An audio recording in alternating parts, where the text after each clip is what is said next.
Hello and welcome to another edition of our look through Hex TCG's arena. So this deck we're looking at today is a mono ruby deck, as you can see. I call it Voice Arena because it's kind of based on Voice of the Ashwood, though I only have 3 of them. I guess it's probably more based on the crowd roars and especially Stingshot Sniper. So let's have a look at it. I'm using Lionel Flynn as the champion. So his ability is for 5 charges, target troop gets +3 per so, which is useful when I get to 5 charges, but you often win with this deck before you get there, so it might be better to use Urgnok, but we'll see how it goes. 21 ruby shards and 4 crimson clarities, which gave me a ruby threshold and 3 temporary resources at a cost of 2, so net gain of 1. So they just kind of accelerate you out a little bit quicker sometimes, so you can like drop things a little bit earlier. Ashwood Soloist is a 1/1 for 1. When it attacks, you gain a temporary resource, so that's really good. Now, she's especially useful with the crowd roars down here. So if I drop a ruby shard on turn 1 and an Ashwood Soloist and then turn to another ruby shard and attack with her, she can make the crowd roar cost 3 and then I get to play it because she gives me the extra resource. So crowd roars was also in our Call the Guard deck. This time I'm using both its pieces of equipment. So the bursting bauble means I can use it to stop one opposing troop blocking this turn. And the rending hammer is the usual one that means the 3 cards I draw get to be played for free. So crowd roars is obviously amazing. And it's very good with empower troops, because you get to draw them, then empower them, and play them for free, even though they are very expensive. So the next cards, if we go along in order, is Psychotic Anarchist. It's a 2/2 for 2 speed. I've got 2 different versions here, but they're the same group. When it deals damage to an opposing champion, each champion draws a card. It has his boots, so that when he leaves play, also each champion draws a card. So he just lets you draw through your deck. He also does a fair bit of damage, and the AI doesn't like him, so the AI will often block him instead of other things, which is good. Ashwood Maestro here is a 3/1 for only 2, which is amazing. But at the start of each champion's turn, it gives 2 temporary resources. That's good for us, obviously, because we're getting the resources to play stuff like the Empowered Stingshot Sniper over here. The problem is he also gives the enemy the resources, and the Anarchist also gives them the cards. So we've got to make sure we win quickly with this deck, otherwise we're giving the opponent quite a bit of an advantage. Voice of the Ashwood is an elf mage. He's a 1/2 with Rage 1. When he deals damage, we gain a temporary resource for each damage he deals. And his hood means that he has speed, so we can drop him and immediately attack in for 2 and gain 2 resources and play other stuff. So all in all, you can see that these early cards ramp me up with a lot of quick resources and draw me cards to play stuff with them.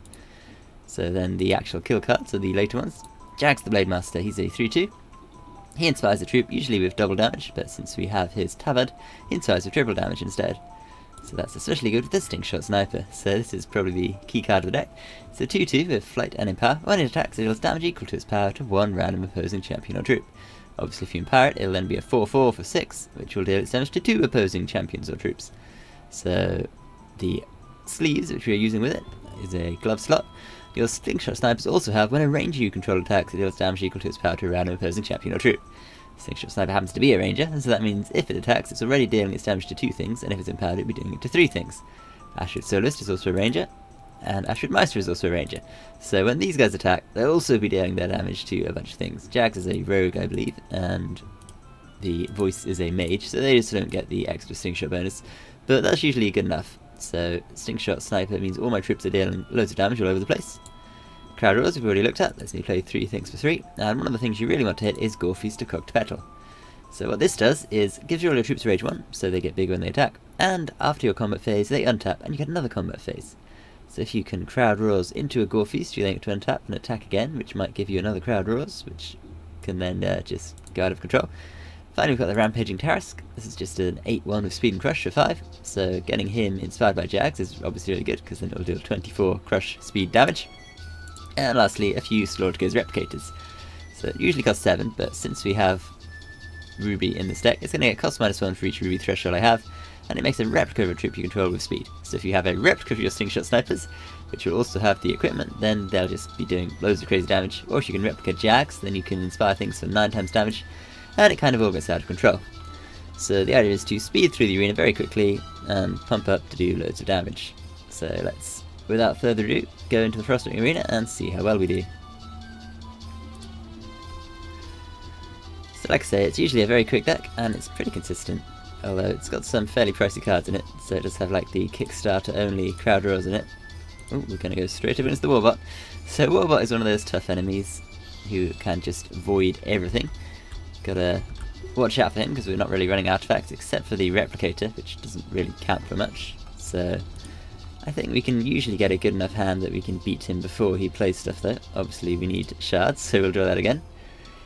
That's an interesting hand. It doesn't have any troops in it. We can keep it and hope to draw troops, otherwise it's just a crowd. We'll keep it anyway, since we do have that early crowd draws off the Crimson Clarities. And we might draw a voice or something useful. Let's see what he's got. No charge bots, so we might be able to beat him fairly quickly. We do get a Psychotic Anarchist here, so let's just start swinging in with that. Get another Ruby Shard. So we should be able to crowd draw next turn. Yeah, we're definitely going to be able to crowd draw next turn if we want to. And do we hit anything else? Oh, we hit another crowd draw. So it might be worth using the Crimson Clarities. Let's just swing in first and see what we draw off of the Anarchist. Get another Anarchist, so I can double Crimson Clarities into a crowd draw, or I can just do one crowd draw and see what I get, and the next turn use the Gore Feast. Yeah, let's just go for one crowd draw. Oh, well, we hit a Gore Feast and Jags, so we kind of have to go for the Gore Feast now. It's gonna swing in for 3 and draw us another card. And drop this to a 2 cost. So, gonna have to pass the turn here. And next turn we can Gore Feast again. And that might even be lethal if he doesn't play blockers, or too many blockers. There's one blocker. Don't think that's going to be good enough, since we can simply use our crowd draw to stop that Armatron being able to block. And I can Crimson Clarity to get a few more extra resources. That'll let me drop my Anarchist and Gore Feast. Swing in for lots of damage. Drawing 2 cards. And then swinging in for lots more damage. And we could even play the crowd draws if he wasn't on minus 11 health. So yeah, that's one path to victory there. Kind of a little bit slow there. We didn't do anything super amazing, but we did just about enough. Gore Feast is just really good in general. So we're against the Wild Root Dancer. Gotta choose what we want extra copies of. I suppose it'll depend what our hand is.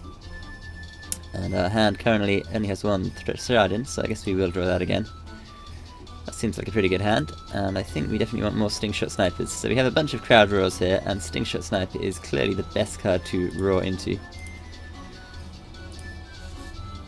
So the hope here is to voice, and then we can crowd on turn 3. If I draw a Crimson Clarity, I get to crowd draw on turn 2, which is even better. We don't, but we do draw one of those snipers.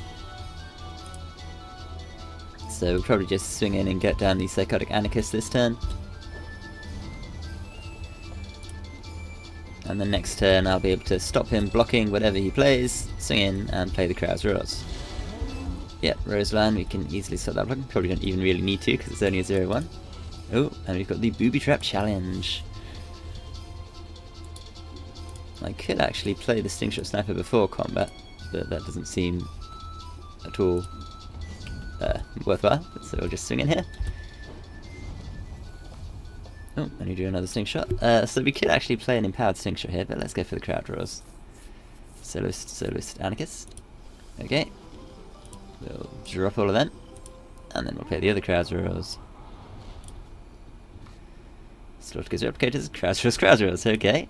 We'll drop that thing, and we get to do another 2 crowd draws. Clarity, Maestro, Tarasque. Sure. And what's this one going to give us? Gore Feast, Stingshot, Ruby Shard. Okay, so I can't even remember which of these are free now. That one's free. That one is free, so we'll empower it and drop it down. I'm sure one of these Tarasques was free. That one. These 2 weren't 3. This is 3, and this is 3. So we're going to play the Crimson Clarity first, which means we can get down one of these. And then we can Gore Feast. I guess I could have got the Tarasque down, but it shouldn't really matter, because this is certainly going to be way more damage than I need to do lethal. Yeah. Okay, that worked out pretty nicely. So, having speed troops is obviously really good with the Gore Feasts off of the crowd draws, because you can play extra ones and then Gore Feast picks them up, like that Tarasque there.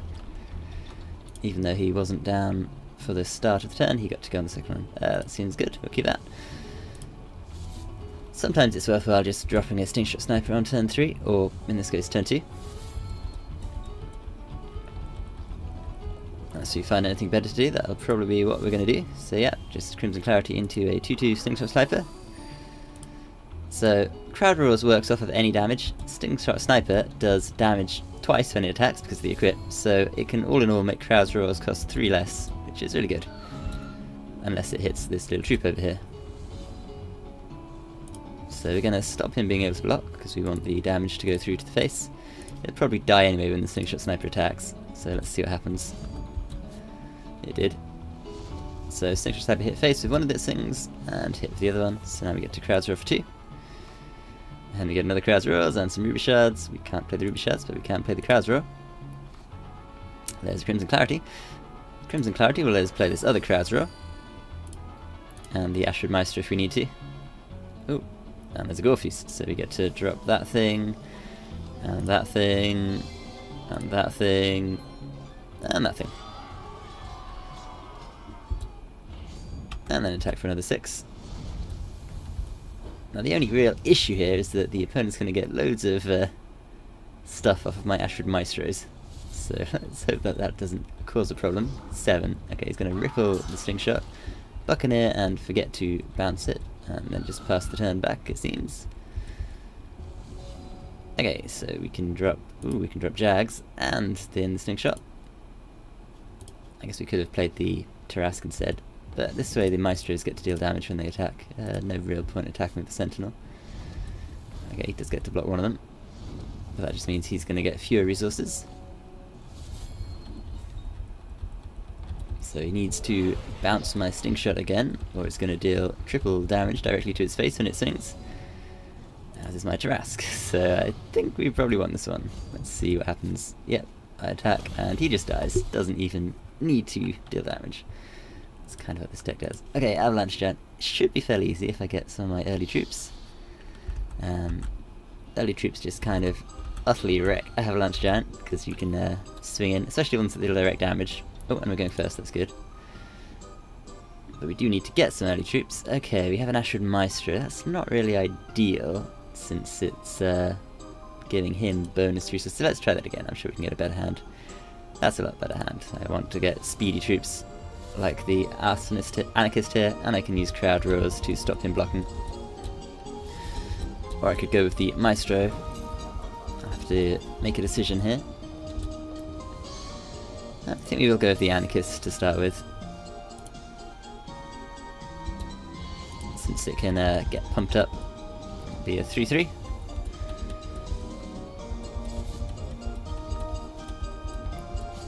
Okay, you're just going to swing into that, and does he play blocker? He plays the Gem Snatchers, so we can stop that blocking with our Crowd Roar, swing in, and then we get to actually roar at him. I guess we don't really need to do this, but we may as well, since he probably wouldn't block anyway. But that's going to be enough to make my Crowd Roar playable. So what do we hit? We hit a Tarasque, an Anarchist, and a Shard, so obviously the Shard's no good, but we'll play the other ones. Now we could easily have a burn here for the Tarasque, but at least that's making him use up the burn on something. It's going to pump that guy up. He does have the burn for the Tarasque, and he's got another Gem Snatchers. You're going to swing in? Ooh, he's going in with everything. That's a little bit bold. Do we want to trade our Anarchist for anything? 4, 5, 6, 7, 8. It's doing quite a lot of damage, so I think we will actually trade here.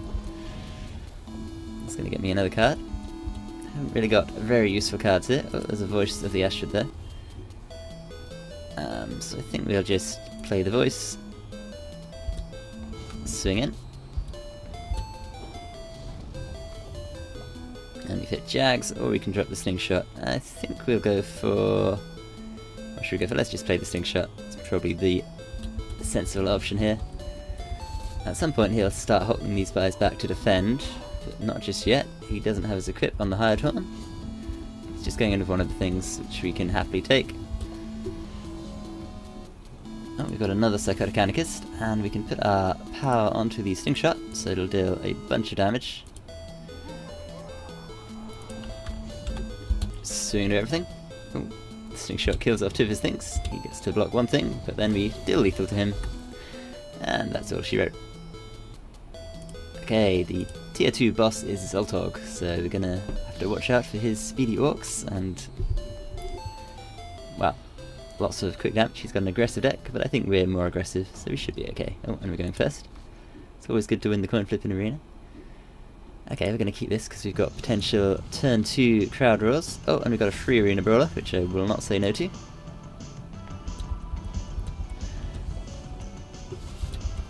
Let's see what he can do for one ruby. Sorry, 1 blood. Nothing. So we're just going to swing in and get off our crowd's draw here.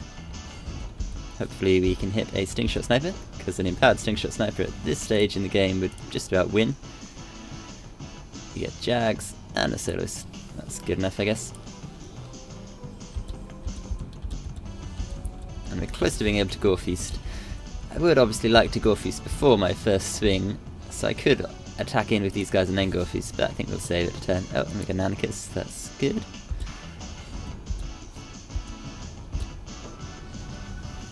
And we draw another Gore Feast. Okay. So I think we know what card we're going to be playing next turn. Does he play enough blockers? He just plays one thing. It's not really going to save him. There's the Stingshot Sniper, a little bit late to the party, since I think Gore Feast just wins here. When you've got this many troops out, it's very hard not to win with a Gore Feast. He is doing sensible blocks, but not good enough. Yeah, he stopped the maximum damage he could and still ended up at -11. Okay, so we're on to tier 3, and the Blood Sphinx is our first enemy, so we want to get a Crowd's Roar in hand, or a Gore Feast, because getting either of those doubled up is amazing. Crimson Clarity is also pretty good to get doubled up, because it gives you, what, 2 costs to get plus 1, 2, 3, 4 things. Or we just have nothing in the opening hand. This is a decent hand, but I'm greedy, so let's draw it again and try and get one of the actions that he can double up. There we go. Hopefully he can't Inquisition it off of me. So Ashwood Maestro is a little bit of a risk because it's going to give him thresholds to work with. Well, not thresholds, but resources to work with. But I think it's worthwhile just to try and get all this other stuff out. Let's see what he can do. He might obviously just kill it. Ooh, we can't do anything to it. Okay, so now we have options. We can just Crowd's Roar straight away and try and get some quick troops, which is certainly decent. Or we can drop all the rest of the stuff, or we can play a Stingshot Sniper. I think we will just go for the Crowd's Roar though, since we get to double it. And then the other one. Yeah, so Jags first. And then we get to empower this Stingshot Sniper and play it for free.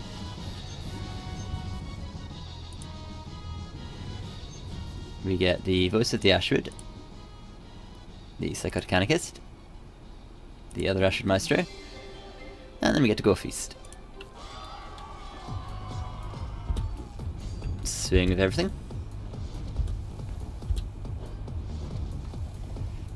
Crimson Clarity, sure, which means we can, if we want, Crimson Clarity and play the Stingshot Sniper,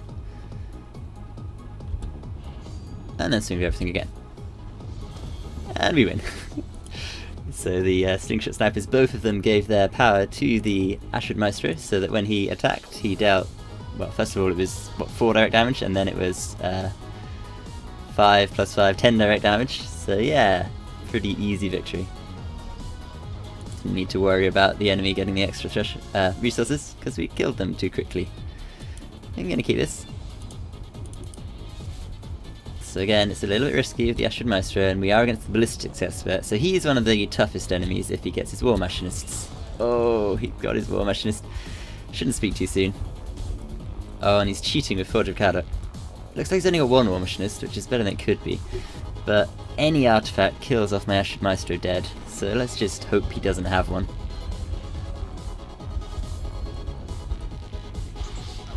Rocket Range is not an artifact, nor is Gearsmith. So as long as that doesn't hit a 0 cost, or a 1 cost, because it is cheating Forge of Khadak.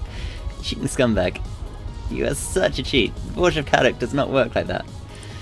Okay, we'll just have to go with Jags, I think, and hope he doesn't hit another artifact. Or we could go with the Stingshot Sniper, which is a little bit... Well, okay, we'll go with the Sniper, because it's better if he doesn't have the artifact. If he does have the artifact, we're very sad. Oh, he's got an augmentation bot. Oh, you utter scum. You're a cheat. That's not how Forge of Khadak works. Have you not read your own cards? I'm not sure we can even survive here. I mean, we can get out Jags, which is better than nothing. We might even be able to Rampaging Tarasque next turn, which could be a surprise win if he doesn't kill us. But I might have to block... Oh, no, he's got an artifact. So yeah, War Machinist just wipes the board way too much for you to deal with sometimes. It really didn't help that we didn't get to keep anything on the board. This is why sometimes it's best to run decks with removal in. But yeah, there's not a lot you can do against him when he gets crazy draws like that. And he did cheat. He did cheat that Forge of Khadak. If he hadn't had the Forge of Khadak to get the extra sniper out, we'd have been fine. Because, yeah, then I'd have been able to kill off his stuff with my Stingshot snipers. So he did cheat, and that did end up winning the game for him. It's kind of annoying. Hopefully they fix that. Let's see how Angel deals with us. I think we'll try and get the Jags out before the Stingshots, because I'm greedy and I like doing triple damage with my Stingshots. Hopefully Angel doesn't have repels. Actually, it doesn't really matter too much with repels, because the Stingshot does its damage as soon as it attacks. That's the Protectorate Defender. That's okay. And we're going to get out a Stingshot. We can Gore Feast next turn, which is probably lethal. As long as the Stingshot doesn't die. Let's see what you've got. Another Protectorate Defender, which means you can't play Repel, and you're not going to play anything else. Okay. Only got a Krauser Rose as well, so we can even stop one of you guys from being able to block if we want to. Probably doesn't really mean anything, because I'm going to just Gore Feast, I think.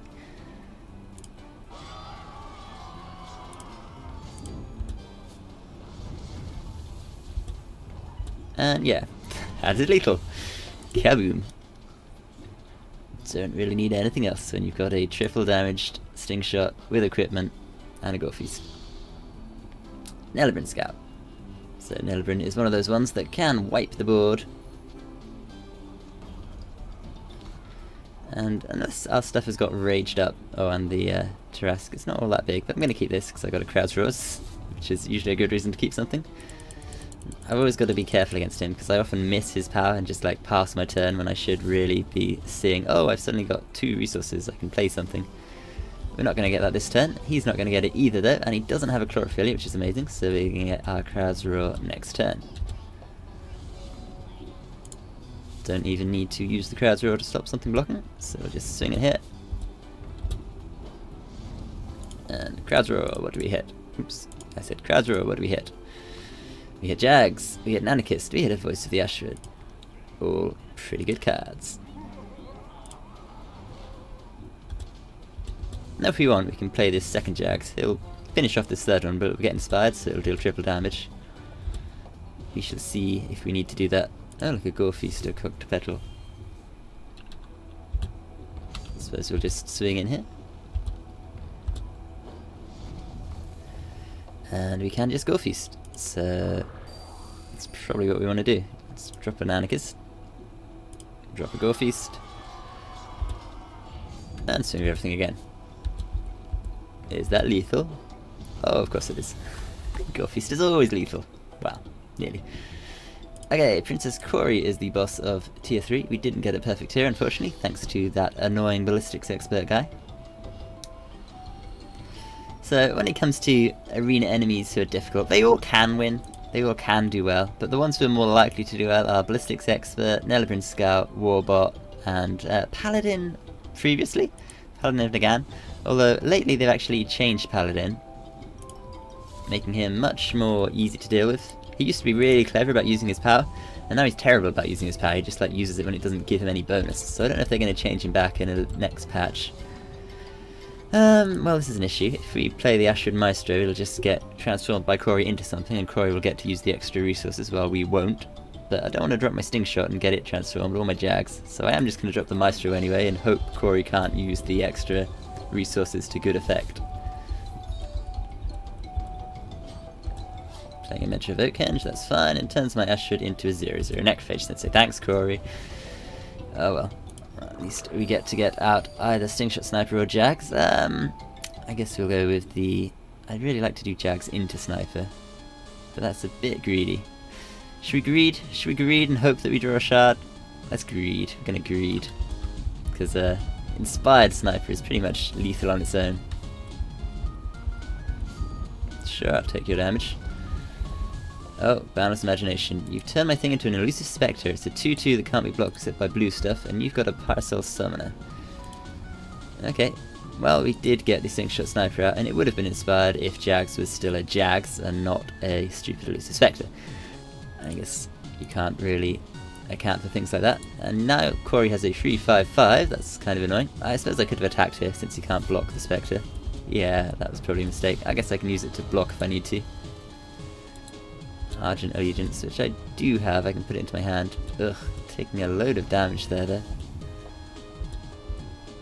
Oh, and now it's Goog, okay. Create an infected vermin and put it into play. What's an infected vermin? That's a 1/1 that adds vulnerable counters to champions. Okay, I can live with that. Ooh, let's just get out more troops there. Oh, you're a ranger? You're a ranger, excellent, so it's going to deal damage as well, thanks to the Stingshot's equip.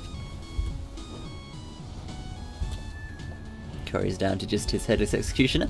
We can probably take 5 damage. Eternal Drifter, what power are you going to get? Palamedes power, that's fine, it's pumping itself to a 7/7. And we take 5 damage here. Okay, we can do that. Since we're going to get to Gore Feast.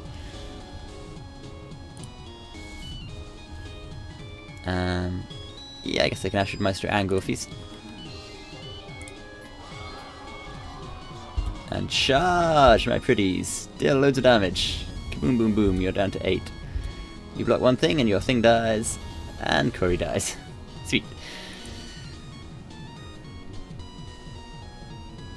Like I say, Gore Feast always wins. Okay, we're up against the Spy Witch. We're not playing a life gain deck this time round, so she's not as much of a threat. Well, her burn spells are, and she does play Heatwave, so Heatwave is a little bit annoying. A lot of my troops only have 2 or less defense, and she's going first. Let's see what we get in our starting hand though. Only 1 shard. We do have the Crowdraw's Soloist combo, but we need to draw another shard. I'm gonna keep it. It's a bit of a risk though, because she's very likely to just burn my Ashwood Soloist to death. But we might draw a second shard anyway. No, we just draw another Gore Feast. Okay, so please don't kill my Ashwood Soloist. Do you have a burn? No burn. Do you have a Crackling Bolt? Do you have a Heatwave? There's the Heatwave. Oh well. Never mind. Oh, now we don't have any shards. Okay, we're just gonna have to wait until we top deck shards. She's sitting there with all the shards. Nothing else yet though. There's our second shard. Okay, so we can either Maestro, which will let us crowd draw, or we can Anarchist. Maestro is more likely to be killed. She's probably going to kill Anarchist anyway. Let's go for the Anarchist. Yeah, she's got the kill anyway. I thought as much. We do get a Crimson Clarity there, which will let us get out... Oh, she's stuck on 3. That's not bad. I know she has a few scary troops in her deck that cost 4, which is an issue, because if I Ashwood Maestro, she'll be able to play them. But let's do it. So either that or play Jags, and doesn't really seem to be much reason to Jags at the moment. Oh, she got a shard anyway. Mentor of the Flames, as expected. Oh, and you do have a Crackling Bolt. Okay. Well, I'm nearly up to usable amounts of resources at this point. So I'll drop a Jags. Now if I happen to get a shard next turn, I can just Crimson Clarity into Rampaging Tarasque and hit her for like infinite. As long as she doesn't have a burn, she's just going to kill off Jags. You've got all the kill spells there, haven't you? There's my Anarchist. We could just crowd roar here. Should we just crowd roar here? Let's just crowd roar us here. I'll reveal it first and stop you blocking, just in case it turns out to matter, although it probably won't. Shards, Stingshot Sniper, and Tarasque. Not bad, not bad. She shouldn't be able to deal with a 4/4 very easily. Although I think she can fairly easily deal with the 8/1. Let's see if it gets into 8 at least. It does, so if she hadn't killed off that Jags, we'd have won already. She's still pinging us both. Sure, I'll take your 3. I don't think it's worthwhile risking a block there. Okay, looks like she doesn't have anything to use against the Tarasque, so I'm just gonna pump this guy up and play Gore Feast. And that should probably be lethal. Kaboom! Didn't even need to hit her. Well, by, you know, attacking. You know what I mean. Okay, Seared Behemoth. So the charge gain could be useful, could mean I get my Lionel power out earlier. It's going pretty well. So you can see this is a pretty fast deck for arena clearing. Usually finish most matches quickly. I guess that's good enough. Be nice if I had some other troops here. But Jags will do for the moment. Didn't get the extra charge. Do you get the extra charge? Nope. I mean, I could Crimson Clouty out the Jags, but I think I'll wait. Oh, we did get the extra charge that time. Since, you never know, I might draw a Tarasque, which I can get after the Jags. Oh, Reactor Bot. Reactor Bot is Seared Behemoth's most scary card, since it can just make it insanely big. Let's hope he doesn't. Oh, we do get the Lionel charge straight away. So if I happen to top deck... Okay. I'm scared. I'm scared. No, I can't do it. I probably should have done it. It's probably just a silly attack from the AI. Well, we didn't get the Tarasque, but we've got a Psychotic Anarchist.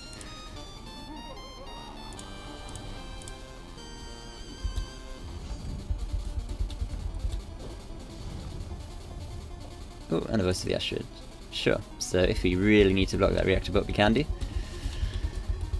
Next turn we can just Gore Feast. Ugh. Looks like we don't really need to block the Reactor Bot. Oh, he's going to hold it back on defense anyway. He's going to sack his Cloud. No Bitty Bolts is amazing, although Thunderpuff is probably going to tap down Jags. Do you want to use your Thunderpuff now, or are you going to wait for me to Gore Feast?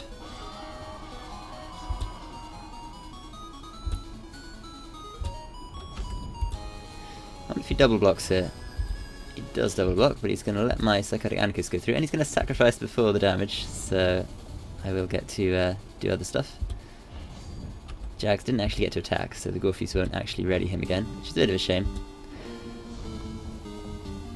I think I'm fine with trading my Voice of the Ashwood for both his Reactor Bots there, since the Reactor Bot is, like I say, his scariest card. He can just gain like infinite charges in one turn and utterly wreck you. So I can put this power over on the Anarchist, and now if I Gore Feast, both my guys are lethal, so good luck blocking both of them. Like I said, I didn't actually need to Gore Feast. So yeah, Seared Behemoth did help me out. I got 2 use of Lionel's powers when often I'm struggling to get 1. Minaru Sensei, he should be a quick kill. Let's see what we get. Would like to go first? Do not get to go first. Oh well. So we get a good hand. It's got a Voice of the Ashwood in. I think that's pretty good. I can Voice into Voice on turn 2. I'd like to get a Crowd Roars, obviously, because then I can stop him blocking. But he hasn't played anything yet, so I think we're probably going to be okay. Yep, just a tunnel troop. As expected of the Minaru Sensei, he just tunnels all the troops.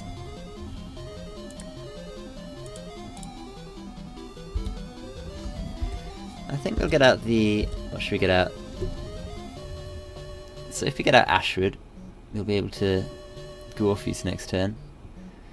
Yeah, let's get out the Ashwood Maestro.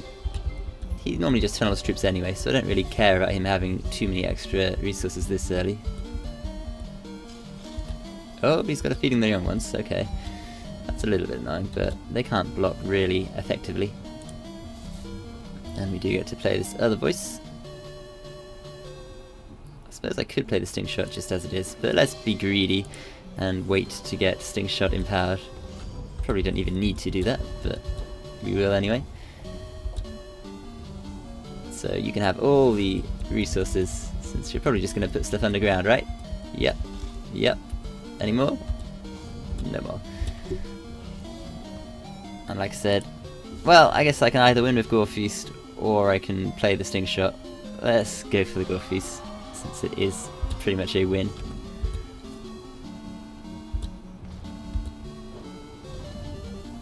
And we're going to play this because we're not going to get a chance to do it anyway.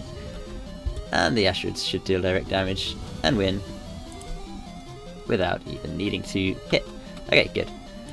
So the last enemy is Sniper Gawain. Sniper Gawain can be a tough one. he just has a fairly decent solid deck. He just plays out inspiring troops, and troops with pets, and then the pets get bigger. You're going first there. Got a Jags, got a Soloist, got a pretty good hand, we'll keep it. We can Ashwood Soloist this turn, then next turn Voice, and then Jags, and then drop a Stingshot Sniper, and then everything's good. So if he's got his shield trainer, he does have a shield trainer, which is a little bit annoying, because he can block the Ashwood Soloist if he wants to.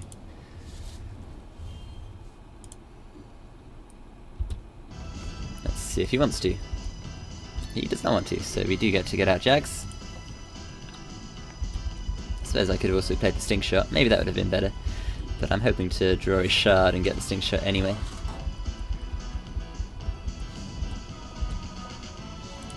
Oh, okay. That is the extra turn, wasn't it? Yep, he's got a Master of Time, that's an extra turn, that's a little bit annoying. We'll play this since it's triple damage. And then we'll force him to trade. What would he do? He'll block there, or he could double block Jags. I'm okay with Jags dying now that I've got the Stingshot out. Okay, he chooses to load it live. So we basically win as soon as we get an attack now. Although he's getting 2 turns to do a bunch of stuff. Well, I know you don't have anything because you're tapped out, so I'm just going to block there. That was a silly attack. And here's your free turn. You're going to swing in with your Mama Bear. Sly Huntress. Should have used your power after you played her. Oh, she does have her equipment though, which is pretty scary. Let's kill off the Den Mother. And then all your foxes go away. Okay. Hey look, I get a Gore Feast, so I think that's just an easy win. Swing and do like triple damage with this Stingshot. And then another lot of triple damage. And I win. Why did you struggle? The Mastery of Time did not avail you. Okay, the boss is Uzume, and we're getting a bonus free shard in play. That's really nice, if it actually works. Hogarth is a little bit buggy, and sometimes he chooses not to give you your bonuses. Sometimes he does though, so we'll have to wait and see. Going second, which is a shame. How's this hand look? It does have a crowd roll, but with only 1 ruby shard, I don't think I can really keep it. Well, I'm on the draw, and in theory, I'm getting my extra resource. So if Hogarth is to be believed, this is a perfectly good hand, because I can Crimson Clarity out whatever I need. But I'm not sure I trust Hogarth enough, so I'm going to draw it again. Sure, that's probably even worse, since it's just Tarasque's. There you go, Hogarth says I get a free resource. Hogarth, were you lying? Were you lying? You were lying, you scumbag, Hogarth. Okay, so we are gonna have to wait until turn 4 and then play crowd rolls, it seems, unless we get something faster.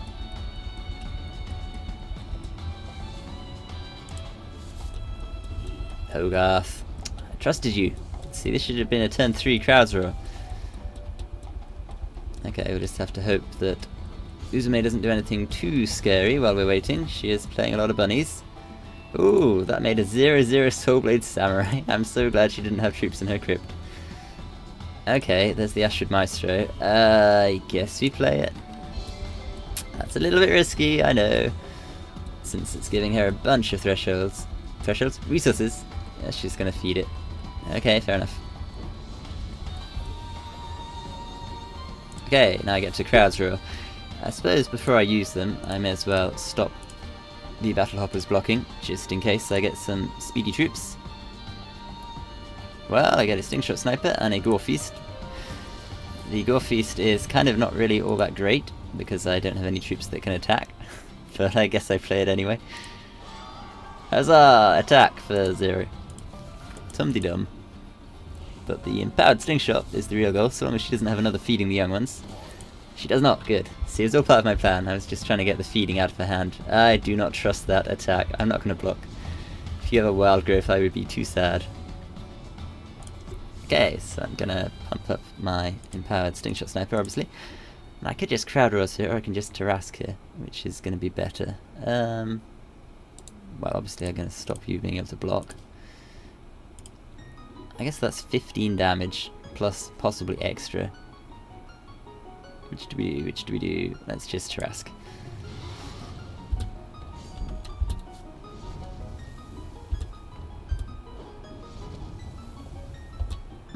Well, that was pretty decent. Might have been lethal if I'd have crowds rolls, but you can't be sure either way. And you're still attacking in with that 2-2. It's a bold move. And it looks like I win this one. Let's just crowds rolls to see what we would hit. We'll stop you blocking. We'll stop you blocking. We'll waste time playing a crowds roll, which I don't need to. Jags. Anarchist. Swing for lots. Oh, you are going to get to use Munari Sensei briefly before the extra damage from the Empowered Stingshot ever hits you in the face. Okay, so we won. We lost our perfect tier bonus, stupid ballistics expert. Oh well.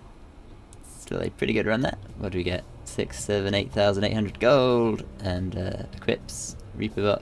Equips. Equips. Did get a legendary equip, the Doomseeker boots there. Which make Argus into a 4-cost, quick, uncounterable, well, uninterruptible void, which is kind of broken. But yeah, that's how the deck works. Let's just have a quick look at it again. So, Mono Ruby, I guess it's a crowd roll Stingshot Sniper deck. Get a crowd rolls out, accelerate, Empowered Stingshot Sniper, and win the game. Thanks for watching, and join us again next time to see what other fun arena decks we can come up with.